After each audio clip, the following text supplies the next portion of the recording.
King Midas and the Golden Touch by Charlotte Crabb. I attend Hammond Elementary School. For King Midas, nothing was more precious to him than gold. He loved everything about it. There was only one thing he loved more, and that was his daughter Aralea. There had been a time, however, when King Midas had once loved roses as much as he now loved gold. Only Aralea still loved the garden.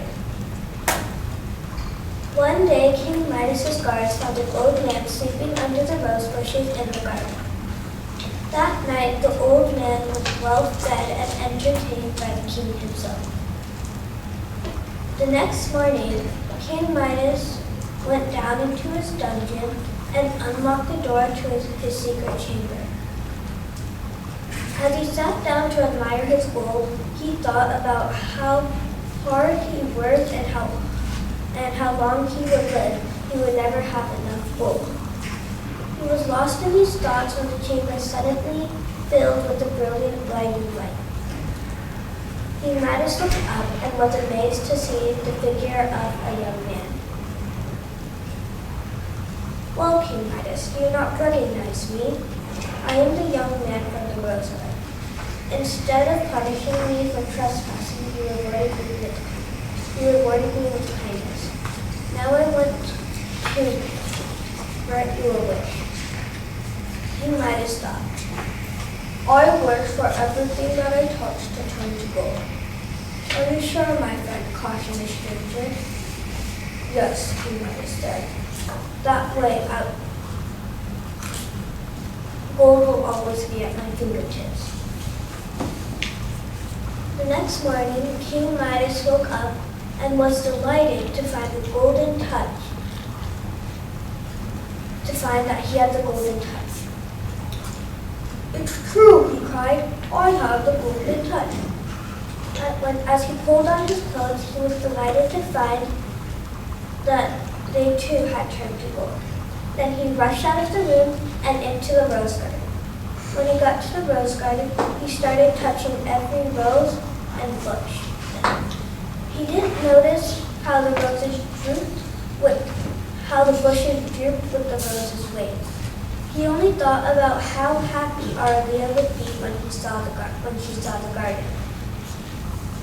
At breakfast, Aralea walked into the room, touching a golden rose.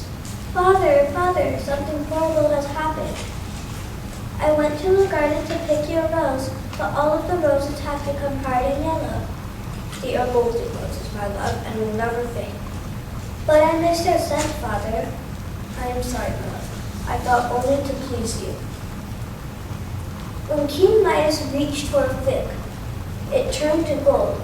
When he touched the loaf of bread, that too turned to gold.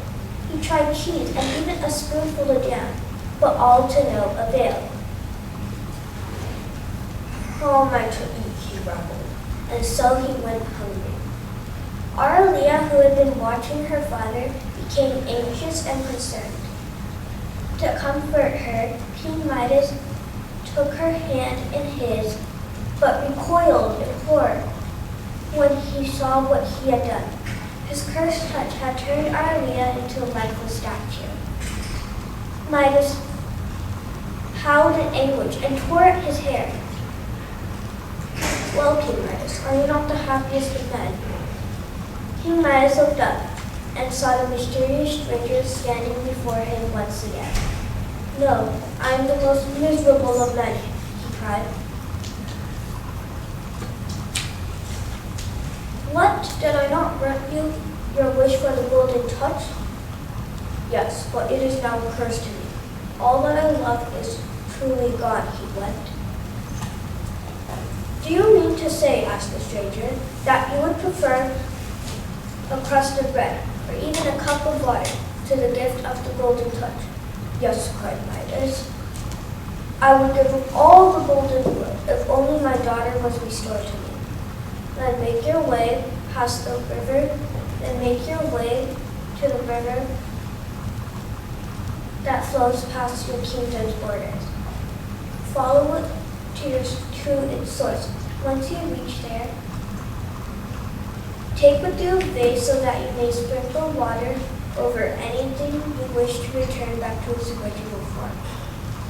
With those words, the young man vanished. When King Midas got to the spring, he plunged in without removing even his clothes.